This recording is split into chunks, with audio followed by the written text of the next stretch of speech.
राजद भोजपुर द्वारा एक दिवसीय धरना दिया गया। अनुसूचित जाति, जनजाति, अति पिछड़ा तथा पिछड़ा को दिया गया 65% आरक्षण लागू कराने हेतु जेपी स्मारक रमना मैदान में धरना दिया गया। धरना कार्यक्रम का अध्यक्षता भोजपुर राजद जिलाध्यक्ष भोजपुर श्री बिरबल यादव ने किया। वहीं संचालन प्रधान महासचिव रामबाबू पासवान ने किया।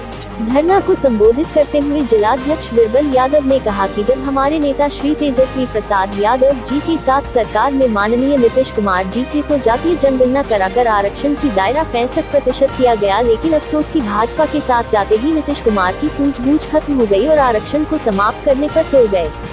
वहीं पूर्व विधायक आरा सदर अनवर आलम ने कहा कि नीतीश सरकार आरक्षण विरोधी है, लेकिन हम लोग अपना हक लेकर रहेंगे। हमारे नेता श्री तेजस्वी प्रसाद यादव हमेशा से बहुजन एकता और आरक्षण के रहनुमाई रहे हैं। पूर्व विधायक सरोज यादव ने कहा कि नीतीश भाजपा सरकार का मंसूबा ही आरक्षण विरोधी रहा है, लेकिन हम लोग बाबा साहब के मानने वाले हैं। संविधान का दायरा बढ़ेगा और संविधान विरोधी ताकत को परास्त करेंगे। आइए जानते हैं पूरा हाल। 17 महीने कार्यकाल में माननीय डिप्टी सीएम हुआ करते थे तेजस्वी यादव जी, आज नेता विरोधी दल है। 17 महीने कार्यकाल में जातीय जनगणना लागू जो हुआ, पूरे बिहार के 500 करोड़ रुपए की लागत से जातीय जनगणना लागू हुआ और विधिवत उसका प्रकाशन हुआ। जिसकी जितनी भागीदारी उतनी उनकी हिस्सेदारी। इसी के अंतर्गत में बिहार में 65% आरक्षण का दायरा बढ़ाया गया। 10% EWS समाहित हुआ, 75% हुआ। मगर जब सरकार बदली, एनडीए के गोद में चचा श्री जाकर बैठ गए और वो आरक्षण को काली सूची में डाल दिए हैं, सिर्फ और सिर्फ कोर्ट का हवाला देकर बीजेपी के इशारे पर। इसमें निश्चित रूप से राष्ट्रीय जनता दल बिहार आम आवाम, गरीब, किसान, पिछड़े, दलित, शोषित दलितों को आरक्षण की लड़ाई चरणबद्ध तरीके से लड़ता रहेगा। जब तक आरक्षण का दायरा निश्चित रूप से पारित नहीं कर देती है सरकार, तब तक संघर्ष जारी रहेगा और माननीय नेता तेजस्वी यादव जी की अगुवाई में बिहार में आरक्षण हम लोग लागू कराकर ही मानेंगे।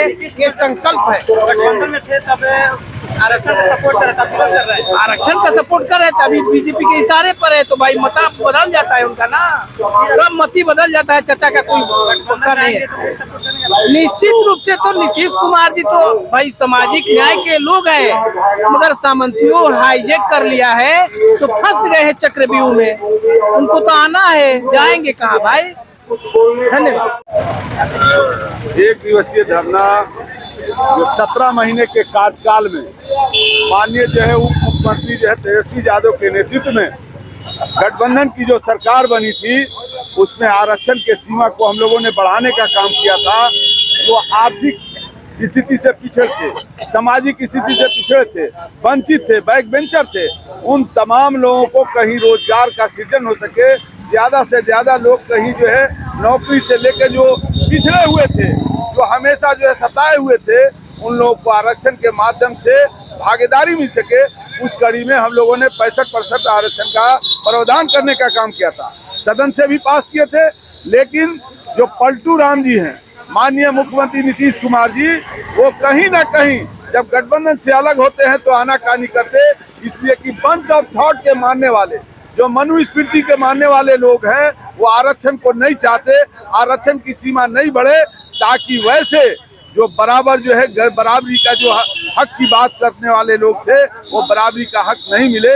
इसलिए इन लोग आनाकानी कर रहे हैं और कहीं न्यायालय के माध्यम से, कोर्ट के माध्यम से रोकना चाहते हैं, लेकिन हमारे नेता सदन से लेकर सड़क तक उस चीजों को लड़ना चाहते हैं। हम लोग आरक्षण की सीमा जो 65% है, निश्चित रूप से उसको सदन के माध्यम से आगे भी लड़ने का काम करेंगे। राजद के कार्यकर्ता लोग कहाँ से उपस्थित है? राजद के कार्यकर्ता ये पदाधिकारी लोग कहाँ से उपस्थित है? राजद के पूरे जो है पूर्व विधायक माननीय जो है अभी आपके बीच में बैठे हुए हैं हम लोग के भाई दिनेश यादव जी, यहाँ पूर्व विधायक जो है बड़हड़ा सरोज यादव जी हैं, यहाँ पर बैठे हुए प्रदेश के नेता मनोज जी हैं, रामबाबू पासवान जी हैं, नगर के अध्यक्ष हैं इकराम साहब हैं, जिला के अध्यक्षा जो है आशा पासवान जी हैं, धनंजय जी हैं। मैंने जिले के तमाम वर्ग का जो प्रखंड के हैं पदाधिकारी हैं, हमारे गार्जियन है कपिल देव अकेला चाहें, यहाँ बैठे हुए हम लोगों के बीच में आपके नंदकिशोर यादव जी हैं, उसके बैठे हुए हैं। यहाँ पर तमाम ऐसे साथी हैं जो यहाँ मौजूद हैं अरुण जी हैं, युवा के अध्यक्ष हैं, सारे साथी सभी प्रकोष्ठ के अध्यक्ष मुन्ना अंसारी साहब, तमाम लोग यहाँ उपस्थित हैं और उनका एक उद्देश्य है कि आरक्षण की लड़ाई को सड़क से लेकर सड़क लड़ेंगे।